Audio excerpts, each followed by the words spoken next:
Can you tell me your name? My name is Ahmad Qais Manhazim, but I go by Qais Ice. because, I mean, in Afghanistan, all men get Ahmad, Muhammad, Ghulam in front of their names as a form of Islamic identity Mm-hmm. and also masculine identity, Mm. relating it to Prophet Muhammad. So when I didn't know that my name was that I even had Ahmad next to my name Mm-hmm. until I moved here. Like I So your always wrote passport it. doesn't not have a. No, like I wrote it in official documents, but I never paid attention to it because Mm-hmm. nobody ever called me with that name back home. Even if I wrote it in the documents, they would still call me Qais. Mm-hmm. So when I moved here, the first thing I did was like I was in class and the professor was taking attendance of who is in class, like who has enrollment, and said Ahmed. And I was looking around and I didn't answer. And then at the end of the class, like, raise your hands if I didn't call your name. And I said, you didn't call my name. What's your last name? And I said, it's like, oh no, I called your name. It's like, what did you call? It's like, Ahmed. It's like, no, no, my name is Qais. Mm-hmm. And then I kept thinking, why did he call me? And then I was like, oh, there's Ahmed there. I still have spent like 7, 8 years here. I'm not used to it Mm-hmm. because there are two things about it. First, that if somebody called me Ahmed back home, I don't think I would be that offended versus Mm-hmm. here, Why? because here I feel it's not that they pick that because they assume that's my first name. Mm-hmm. They also pick it because that's the easier name to pronounce Instead of than ice. Qais. Even though when I tell them my name is Qais, they'll still call me Ahmed. And second, because to them, me being brown, Muslim looking, You are Ahmad. I'm Ahmad. How can I have a name that is so unique and they have never heard it on Fox News? Some people, like I know, I've noticed that some of my friends, their name is like a very unique, like Vietnamese name, a very unique, for example, Chinese name. They changed it to an American name because it's easy. Even I have students whose name is like Young You or something, and then they change it to like Cherry, they change it to like Sherry, Mm-hmm. and they don't look like one.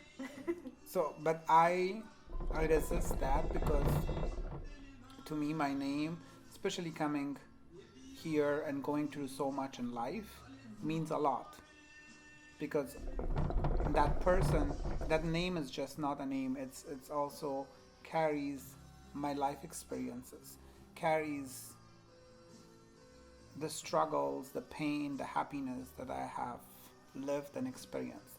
That name has carried it. And I'm not gonna change that name to make somebody else's life easier. And it's not difficult. If I can pronounce Christopher, if I can pronounce Caitlin, there's nothing wrong to like also change your like move from your comfort zone and pronounce Qais. Mm-hmm. And a lot of people call me Qais or Mm-hmm. Qais. And I try to correct them, but at least they don't call me Ahmad. But when going back to your question, when I go out or I meet people, it depends how much I care for that person. If I care for them, I would actually tell them my name and I spell, like when they ask, oh, how do you say, where is it from? So I spell it. And I know also, like we have all lived here for long enough to know the intention of that person, Mm-hmm. that they actually mean it from a place of like sincerity, that they don't know and they really want to know Mm-hmm. how to say it. But then there are people who would just, I know, wouldn't care. So for them, I just give them fake names. Like what? Like I give them like, for a long time, I was like Liam. Mm. Really? Hi, Liam. I imagine Liam sounds like blonde. So I have two to go names. One is Liam, one is Blanche. Blanche? Blanche, which is a woman's name Yeah. from Golden Girls, because they both disrupt that peace between us, and that's what I want. They What's say, your "Oh hi," like oh like I'm Joe. I'm like, Mhm. "Oh, I'm Blanche." And their and reaction? their reaction is immediate, like shock. But again, since they know I'm foreigner, they don't like stop me and question me like, why is your name Blanche? When I was single, I would always give Liam to guys. Any guys I would meet, I knew I had no interest in them, or it's not gonna be something continuing, and I didn't want them to know my real name because there's not many Qais in this town who also happen to be gay and Muslim.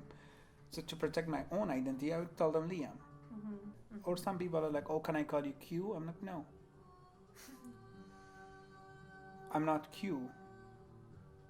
Like, you're not my close friend to call me anything you want. If I know you can pronounce my name correctly, and as just a form of cute form, you call me Q, that's fine. But if you can't say my name, and then you're like, oh, you give me a new name? No. And Blanche, I usually like Starbucks, coffee shops, restaurants. So which one do you use more, Blanche or Liam?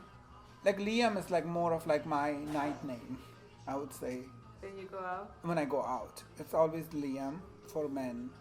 But when I'm in everyday like restaurants, anywhere else, or even at the airport, sometimes like people start talking to me, oh, like what's your name, Blanche? I don't want to like just talk, I mean, unless I know that person or there is, and also being at the very margins and intersections of different identities and vulnerabilities, being Muslim, from Afghanistan, queer, all these things makes us to be more attentive and careful to what names we use and what identities we are able or feel safe enough to share with others.